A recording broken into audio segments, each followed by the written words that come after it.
இதை இப்படியே முன்னுக்கு கொண்டு போகலன்னா நாங்கள் விருப்பம். நாங்களும் எல்லாம் கூத்து செய்கிறோம். ஆனால் எங்களுக்கு விருப்பம் இப்படி இதே மாதிரி அவர் கொண்டு போகிறார் இருந்தால் இடையில இவர் நிப்பாட்டி போட்டு இவரும் மற்றவங்கள மாதிரி ஹாவின்னு சொன்னால் நாசம். ஸ்ரீலங்கா நாசம்தான். சுதந்திரம் இருக்குதான், இருந்ததுக்கு அவர் பெரிய ஆள், அவர் உள்ளுக்கு இருக்கார். சின்னவங்க அவங்க வேலையை செஞ்சு கொண்டு தான் இருக்கிறாங்க. அந்த பழைய பழக்கம் இன்னும் இருக்குது. நல்ல இப்படி ஒரு ஆட்சி பார்த்தது இல்லை என்ற வயசுக்கு. அவங்களுக்கு வருமானம் இல்லையே, முந்தின மாதிரி உழைச்சி கொள்ள இல்லாத அவங்களோட ஃபேமிலிக்கு. அதை சுற்றி அவங்க ரொம்ப குழப்புறாங்க. அவங்களுக்கு வயிற்றுச்சது நிச்சயமாக ஒரு 15 வருஷத்துக்குள்ளால் அவங்களுடைய ஆட்சி காலம் நீடிக்குங்கிற நம்பிக்கை. அவர் செய்யக்கூடியது எல்லாத்துக்குமே ஒரு சாந்தமாக இருக்குது, எல்லாத்துக்கும் மக்களுக்கும் ஒரு உரிமையாக இருக்குது. எடுத்துக்காட்டப்பட்டால் மலையக பகுதியில் பார்த்தா இன்றைக்கி 1750 ரூபா சம்பளத்தை உயர்த்தி கொடுக்கக்கூடிய ஒரு எத்தனையோ காலத்துக்கு பிறகு 200 வருஷத்துக்கு பிறகு ஒரு போராடிய ஒரு நாடாக இருந்தது. இன்றைய நாள் எல்லா மக்களுக்கும் ஒரு குடியுரிமையை கொடுத்து வேலை திட்டங்களை கொடுத்து உதவக்கூடிய ஒரு அனுர்குமார திசாநாயக் அவர்கள்.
இன்றைக்கு சுதந்திரம் தினம். இன்றைக்கு நல்ல நாள் தான், சந்தோஷம் எங்களுக்கும். இலங்கைக்கு சுதந்திரம் கிடைச்சதுன்னா சந்தோஷம்தான். ஆனாலும் சரியான சுதந்திரம் இன்னும் கிடைக்கலன்னு தான் நினைக்கிறேன். வேறு பிரச்சனைகள் இருக்குது தான் நாட்டில். என்ன மாதிரி பிரச்சனை? தேவையில்லாத பாவினங்கள் கூட பொடியமாக குடிக்கிறாங்க. இன்றைக்கி ஐஸ் தூள் சொல்லி எவ்வளவோ குடிகள் வந்துருக்கு. நிறுத்துறை சொல்லி ஜனாதிபதி முடிவு கொண்டு எடுத்துக்கிறாரு, செஞ்சு கொண்டு போகிறாரு. ஆனால் அதே மாதிரி முன்னுக்கு போயிட்டு இதே மாதிரி அவர் சரியாக நிப்பாட்டினா இன்றைக்கு குச்சம் புடியமாக திரிஞ்சு நல்ல நிலைமண்டுக்கு வருவாங்க. நான் சொல்ல போனேன், முதல்ல இருந்த அரசாங்கத்தை விட இந்த அரசாங்கத்தில் கூடுதலாக இந்த மாதிரி கைதெல்லாம் நடக்குது. என்ன நடக்குதோ கட்டாயம் அது நாங்கள் இதாக சந்தோஷப்படணும். ஏன்னா அந்த மாதிரி நிலைமையில கொண்டு வராரு. இதை இப்படியே முன்னுக்கு கொண்டு போகலன்னா நாங்கள் விருப்பம். நாங்களும் எல்லாம் கூத்து செய்கிறோம். ஆனால் எங்களுக்கு விருப்பம் இப்படி இதே மாதிரி அவர் கொண்டு போகிறார் இருந்தால் இடையில இவர் நிப்பாட்டி போட்டு இவரும் மற்றவங்கள மாதிரி ஹாவின்னு சொன்னால் நாசம். ஸ்ரீலங்கா நாசம்தான். ஆனால் நீங்கள் எதிர்பார்க்குறீங்களா இவர் மக்களை ஏமாற்றிட்டு போயிடுவார் அப்படின்ட்டு? இல்லை, இவரை நாங்கள் நம்பிக்கொண்டு வச்சு தான் இருக்கிறோம். இவர் செய்வார் சொல்லி செஞ்சால் சத்தியமாக சந்தோஷம். செய்யாமல் இவரும் மற்ற ஜனாதிபதிமாயே செஞ்சு போனால் நீ அவலம் தான், நீங்கள் யாரும் நாட்டை திருத்த வருவா சொல்லி யாரும் நம்ப மாட்டாங்க. கடைசி நம்பிக்கொண்டு தான் இவருக்கு கொடுத்துருக்கிறோம். இவர் தான் செய்வாருண்டு நாங்கள் பார்ப்போம். ஏண்டா தண்ணியில் மிச்சம் பேர் இந்த அவந்த இதில் புலிக்கு நாட்டில் இதாகினாங்க தானே, அவங்களுக்கெல்லாம் இவர் உதவி பண்ணியிருக்கிறாரு. அறுவாசி பேர் பண்ணினாங்கன்னு சொல்கிறாங்க, 60 பேர் கிடைக்கலன்னு சொல்கிறாங்க. ஆனால் நான் பொறுத்த வரைக்கும் அவங்களுக்கு முன்னுக்கு கிடைக்கும்னு சொல்லி நினைக்கிறேன். ஆனால் அதே போல் இவர் நாட்டை செஞ்சு கொண்டு வந்தால் நாங்கள் சத்துக்கும் சந்தோஷம். நாங்கள் எங்களால் முடிஞ்ச நாங்கள் புதுசாக அவருக்கு கொடுப்போம். இப்போ இவர் ஒரு 2 வருஷம் கூட இன்னும் ஆகலை. ஆமாம். ஆனால் இந்த காலத்துக்குள்ளே அவர் நிறைய வேலை செஞ்சுருக்காருன்னு நீங்கள் நம்புறீங்களா? வேலைகள் நடந்து இருக்குது. ஆனால் இப்படி தான் 100க்கு 2-3 தான் நடந்துருக்கு. ஆனால் அதுவும் நல்ல விஷயங்கள் தான். ஆனால் அதே மாதிரி உங்களுக்கு இன்னும் வேலை நடக்கும்னு நினைக்கிறேன். அதில் 1-2 உங்களுக்கு தவறுதலும் இருக்குது, இல்லாமல் இல்லை இல்லையா? சொல்ல தேவையில்லை, உங்களுக்கு தெரியுமா அது. அந்த மாதிரி தவறுதலும் இருக்குது. ஆனால் அவர் செய்கிறது செஞ்சு கொண்டு போகிறாரு. எனக்கு அது தான் எங்களுக்கும் வேணும். ஒரு நம்பிக்கை இருக்கா இவர் பொருளாதார ரீதியாக அந்த நாட்டை முன்னுக்கு கொண்டு போயிடுவார் அப்படிங்கிற மாதிரி நம்பிக்கை உண்டுக்குதா? அதுண்டா எனக்கு சொல்ல மாட்டேன். சொன்னால் அந்த அளவுக்கு இன்னும் ஒரு முன்னுக்கு நாட்டை கொண்டு போவார் தெரியா. இவர் கட்சியில் அவங்களோட பதவியை வச்சு கொள்ளத்துக்காக சில நேரம் செஞ்சு கொண்டு போகிறாரோ தெரியா. மக்களுக்கு பார்வைக்காக நல்லது செய்கிற மாதிரி காட்டுறாரோ தெரியா. உண்மையாகவே இது சரியாக செஞ்சால் தான் எங்களுக்கு நம்பலும் இந்த விஷயம் இவர் செஞ்சார், நாட்டை நல்ல நிலைமை கொண்டு வருவார். இப்போ தூள் ஐஸ் அதெல்லாம் நிப்பாட்ட சொல்லி ஒரு முடிவு எடுத்துக்கிட்டாங்க. அது நடந்து கொண்டு தான் போகுது, இன்னும் நடந்து இல்லை, இன்னும் நிப்பாட்டினது இல்லை, இன்னும் நான் நிப்பாட்டி கொண்டு தான் வாராரு. பாப்பா அது சரி நடந்தால் இவர் நாங்கள் நம்பிக்கை வச்சுக்கொள்ளும் முன்னுக்கு செய்வார் கரெக்டாக. இப்போ என்னென்னா இப்போ ஆட்சிக்கு வந்த பிறகு இப்போ பொருளாதார நெருக்கடியில் இருந்த நாடு டவுன் ஆகி தான் இருந்தது. ஆமாம், இப்போ அந்த நாட்டையும் கட்டியெழுப்புற வேலையை அவங்க செஞ்சுட்டு அதுக்கு பிறகு பார்த்தீங்கன்னா பெரிய வெள்ளம் அதுலேயும் நாடு டவுன். மறுபடியும் இந்த மாதிரியான தொடர்ந்து அடுத்தடுத்து சிக்கல்கள் வந்துகிட்டு இருக்கு. ஆனால் வந்துகிட்டு இருக்க நேரத்தில் இந்த அரசாங்கம் எதுவும் செய்யணும்னு முயற்சி செஞ்சுட்டு இருக்குது. நம்ம பார்த்தோம் பட்ஜெட்ல எல்லாம் கூடுதலாக காசெல்லாம் ஒதுக்கிடுது. ஆனால் எதிர்கட்சி இதுகளை செய்ய விடாம தடுக்கிற மாதிரி மக்கள் மத்தியில் கருத்துக்கள் பரவுது. இது சம்மந்தமாக நீங்கள் என்ன நினைக்கிறீங்க? எப்படியுமே எந்த ஒரு அரசாங்கம் வந்தாலும் அதுக்கு எதிர்கட்சி ஒன்று இருக்கத்தானே செய்யுது. அவங்க எப்படியுமே நல்லது செய்ய கொடுக்க மாட்டாங்க.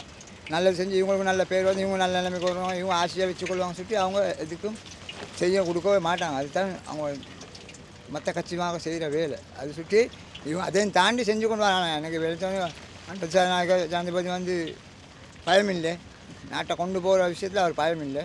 அவர் அந்த மாதிரி நிலைமையில் போகிறாரு. அதுதான் அவருக்கு நம்பிக்கை நாங்கள் வச்சுருக்கிறோம், அவர் செய்வார் சொல்லி. அதே மாதிரி செஞ்சு வந்து சொன்னால் நான் சந்தோஷப்பட்டோம். நாங்கள் மட்டும் இல்லை, வளர்ந்து வர பொடியும் பிள்ளைகள் வழிஞ்சவங்களுக்கும் இது நல்ல ஒரு விஷயம் உண்டு. இது எவ்வளோ பணம் படிப்பு விஷயத்தில் அவர் முக்கியத்துவம் கொடுக்குறாரு. அந்த இது சந்தோஷம். படிப்பு விஷயத்தில் முக்கியத்துவம் கொடுக்குறாரு. அது 7 பிள்ளைகள் நல்லா படித்து போகக்கூடிய ஒரு நிலைமை இருக்குதுன்னு நம்புறீங்களா? கட்டாயம் படிப்பு விஷயத்தில் நான் ஷுவர் பண்ணேன். அது அந்த கல்விக்கு தானே நிறைய பேர் இப்போ சீர்திருத்தத்துக்கு எதிர்ப்பு தெரிவிக்கிறாங்க. அதான் தான் சொல்கிறேன். எங்கேயால கிடைச்சாலும் நல்லது நடக்க விட மாட்டாங்க. நாட்டில் நல்லவங்களுக்கு இடம் இல்லை. நல்லது யார் செய்ய வந்தாலும் கெட்ட செய்கிறதுக்கு சரி வரதான் செய்கிறாங்க. அதுதான் இவருக்கும் இப்போ நடக்குது. இவர் அதே எதிர்த்து போராடி கொண்டு வந்து நாட்டை ஒரு நிலைமைக்கு வந்து நிலைநிறுத்தினா மிச்சம் சந்தோஷம். இவரே தான் கடைசி மட்டும் எங்களுக்கு ஜனாதிபதி. நாங்கள் உசுரோடு இருக்கிற வரைக்கும் இருப்பாருன்னு நாங்கள் ஷூர் பண்ணுறோம். தேங்க்யூ. இப்போ இதுக்கு முதல்ல எல்லாம் நாட்டில் பெரிய போராட்டம் நடந்துச்சு. பழைய அரசாங்கம்லாம் வேணான்னு சொன்னாங்க. நீங்க இங்கே தான் கோல்ட் ஃபேஸ்ல தான் இருக்கிறீங்க. அந்த கோல்ட் ஃபேஸ்ல பெரிய போராட்டம், லட்சக்கணக்கில் எல்லாம் போராட்டம் செஞ்சு பழைய ஆட்சி வேணான்னு சொன்னாங்க. இப்போ புதுசா ஜனாதிபதி நாயகம் வந்திருக்கிறாங்க. இப்போ வந்த பிறகு நீங்க எதிர்பார்த்த அந்த சுதந்திரம் இருக்கிற மாதிரி இருக்குதா? சுதந்திரம் இருக்குதான், இருந்ததுக்கு அவர் பெரிய ஆள், அவர் உள்ளுக்கு இருக்கார். சின்னவங்க அவங்க வேலையை செஞ்சு கொண்டு தான் இருக்கிறாங்க. அந்த பழைய பழக்கம் இன்னும் இருக்குது. இப்போ இங்கேயுமே நடக்குது, இதுலேயுமே நடக்குது அந்த வேலையெல்லாம். அப்படி என்ன நீங்கள் நம்புறீங்களா அவர் வந்து இதெல்லாம் மாட்டுவார் அப்படின்னு? நம்பிக்கை ஒன்று இருந்து சுத்தனே போட்டோம். அது தானே எல்லாரும் போட்டீங்க. யார் வந்தாலும் மாற்ற இயலாது. கள்ளங்களை ஒழிக்கணும். கல்லை இருக்க மட்டும் மாற்ற இயலாது. அங்கேருந்து தூள் அது பிடிக்கிறாங்கன்னு சொல்லுங்களேன். இப்போ அது என்ன நடக்குது? அதுக்கு இதை முந்தி உள்ளவங்க எரிச்சாங்க, கடலில் கொட்டுனாங்க, நாங்கள் கண்ணால் பார்த்தோம். இப்போ அதுக்கெல்லாம் என்ன நடக்குது? அதுக்கெல்லாம் ஒன்றும் இல்லை. அதை விற்று சரி நாட்டுக்கு என்ன சரி செய்யலாம் தானே. அதுவும் இல்லை. இப்போ பிடிக்கிறாங்க, காட்டுறாங்க, பிடிக்கிறாங்க, அழுறாங்க. எல்லாத்தையும் ஒழிக்கிறாங்கிறாங்க. ஆனால் எப்படியும் அங்கிட்டு பிடிக்கிறாங்க, இங்கிட்டு விற்று கொண்டு தான் இருக்கிறான். ஆனால் இந்த அரசாங்கம் வந்த பிறகு தான் அந்த போதைப் பொருள் பிடிக்கிறாங்க, கைது பண்ணுறாங்க, அது உண்மை. ஆனால் அப்பவும் இருக்கு. நீங்கள் என்ன நினைக்கிறீங்க இதை பற்றி? இப்போ இந்த இன்னைக்கு சுதந்திரத்தினால் நாட்டின் நிலைமை எப்படி முன்னே விட நல்லமா என்ன மாதிரி? நல்ல பரவாயில்ல. மக்கள் காசுமா செலவு பண்ணுறானே நார்மலாக போகுது, நல்லா இருக்குது. நல்ல இந்த அரசாங்கம் வந்து எப்படி இப்போ நல்ல மக்கள் மத்தியில் ஒரு வரவேற்பு இருக்குதா? நல்ல 100க்கு 100 நல்ல வரவேற்பு மக்கள்கிட்ட. எல்லா மக்களும் விரும்புகிறது. நல்ல அரசாங்கம். இப்போ எல்லா மக்களுக்கும் ஒற்றுமையாக வாழ முடியுதா? வாழ முடியும், அதுதான் முக்கியம். ஆமாம், அதுதான் முக்கியம். மக்கள் நல்ல சகோதரர் மாதிரி நல்லா வாழ்கிறாங்க, நிம்மதியாக. நல்ல சுதந்திரமாக இருக்குது நாடு. பழைய ஆட்சியை விட இந்த ஆட்சி எப்படி? மிச்சம் நல்ல. இப்படி ஒரு ஆட்சியை பார்த்தது இல்லை என் வயசுக்கு. நல்லா இருக்குது. நீங்கள் எங்கள் கொழும்பா? நான் அம்பாறு என்ன? இப்போ இங்கே என்ன நான் சும்மா முஸ்பாஜா வந்து. அப்படி என்ன? ரைட். நாட்டு நிலைமை எப்படி? அம்பாறையில் நிலைமை எப்படி? அம்பாறு நல்ல கிளைமேட், நல்லா இருக்குது. ஆமாம், மழையும் இருக்குது, வெயிலும் இருக்குது. நல்ல இந்த அரசாங்கம் வந்து இப்போ பொருளாதாரத்தை முன்னுக்கு கொண்டு போயிடும் அப்படிங்கிற நம்பிக்கை கொண்டு போவாங்க. இன்னும் ஒரு 5 வருஷம் போகும். இன்னும் இப்போ தான் டெவலப் பண்ணிட்டு வராங்க. இன்னொரு 5 வருஷம் அவங்கக்கிட்ட கொடுத்தா இன்னும் இதோட திறமையாக இருக்கும். இந்த எதிர்க்கட்சியில் ஆனால் அப்பப்போ எதிர்ப்பு வந்துகிட்டு இருக்கு. அவங்களுக்கு வருமானம் இல்லையே, முந்தின மாதிரி உழைச்சி கொள்ள இல்லாத அவங்களோட ஃபேமிலிக்கு. அதை சுற்றி அவங்க இப்போ ரொம்ப குழப்புறாங்க. அவங்களுக்கு வயிற்றுச்சல், அவங்களுக்கு உழைச்சி கொள்ள இல்லாத ஃபேமிலிகளுக்கு. அவங்க சுதந்திரமாக வாழணும், பிஏபியாக வாழணும், வேறு நாட்டில் இடம் வாங்கணும், வீடு வாங்கணும். அதுக்கெல்லாம் இப்போ உழைச்சி கொள்ள முடியாது. லீவேனே இன்றைய நாள் வந்து 78வது சுதந்திர தினம். நமது நாடு செழித்தோங்கி சிறப்போடு நீண்ட காலம் எல்லா மக்களுக்காக அந்த சுதந்திரம் கிடைக்கக்கூடிய ஒரு நாளாக இருக்கட்டும். அடுத்தடுத்த காலங்களில் எதிர்காலத்தை நோக்கி பயணிக்கக்கூடிய ஒரு நாள் தான் இன்றைய நாள். நீண்ட நாளைக்கு பிறகு எல்லா மக்களுக்கும் ஒரு சுதந்திரம், சந்தோஷம், அமைதி, சாந்தம் சர்வமும் கிடைக்கக்கூடிய ஒரு நாளாக இருக்கிறது இன்றைய நாள். இந்த அரசாங்கம் என்ன மாதிரி மக்களை ஒன்றா தேசிய பிரச்சனையெல்லாம் தீர்த்து முன்னோக்கி கொண்டு போவாங்கன்னு நீங்கள் நம்புறீங்களா? நிச்சயமாக ஒரு 15 வருஷத்துக்குள்ளால் அவருடைய ஆட்சி காலம் நீடிக்குங்கிற நம்பிக்கை. அவர் செய்யக்கூடியது எல்லாத்துக்குமே ஒரு சாந்தமாக இருக்குது, எல்லாத்துக்கும் மக்களுக்கும் ஒரு உரிமையாக இருக்குது. எடுத்துக்காட்டப்பட்டால் மலையக பகுதியில் பார்த்தா இன்றைக்கி 1750 ரூபா சம்பளத்தை உயர்த்தி கொடுக்கக்கூடிய ஒரு எத்தனையோ காலத்துக்கு பிறகு 200 வருஷத்துக்கு பிறகு ஒரு போராடிய ஒரு நாடாக இருந்தது. இன்றைய நாள் வந்து எல்லா மக்களுக்கும் ஒரு குடியுரிமையை கொடுத்து வேலை திட்டங்களை கொடுத்து உதவக்கூடிய ஒரு அனுர்குமார திசாநாயக் அவர்கள் இன்னும் நீண்ட காலம் பயணத்தை நீடிப்பாருங்கிற நம்பிக்கை. இப்போது எதிர்க்கட்சி வந்து விமர்சிக்கிறாங்களே, இந்த அரசாங்கம் பெருசாக வேலை செய்தில்லை, வந்து நாட்டு மக்களை கைவிட்டுட்டாங்க அப்படிங்கிற மாதிரியான குற்றச்சாட்டுகள். இல்லை, அப்படி எதுவும் இருந்தாலுமே கூட எதிர்க்கட்சிங்கிறது ஒன்று தேவை நாட்டுக்கு. அதனூடாக அவங்க கதைக்கக்கூடிய ஒரு வார்த்தைகளை கதைச்சி அதற்கான செயல்பாடுகளை உள்நோக்கி செய்யக்கூடிய ஒரு வாய்ப்பை ஏற்படும். ஆனால் இப்போ பார்த்தீங்கன்னா இப்போ நாமல் ராஜபக்ச அனுருத் திசாநாயக் அவர்களுடைய அரசாங்கத்துக்கு எதிராக நிறைய குற்றச்சாட்டுகளை தற்போது முன்வைக்கிறாரு. ஆனால் நீங்கள் பார்த்தீங்கன்னா இப்போ சிரந்தி ராஜபக்ச அன்னைக்கு விசாரணைக்கு எடுத்துருந்தாங்க, அதே மாதிரி இன்னும் நிறைய பேரை விசாரணைக்கு அழைச்சிட்டு வராங்க. இது சம்மந்தமாக நீங்கள் என்ன நினைக்கிறீங்க?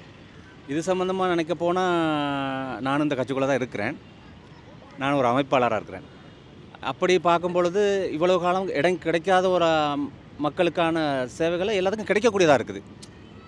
இப்போ நீங்கள் கூட இப்போ இந்த நேரத்தில் எங்களுக்கு வந்து இப்படி ஒரு பேட்டி எடுத்து செயல்படுத்தக்கூடிய ஒரு தகுதி இந்த அரசாங்கத்தில் இருக்குது.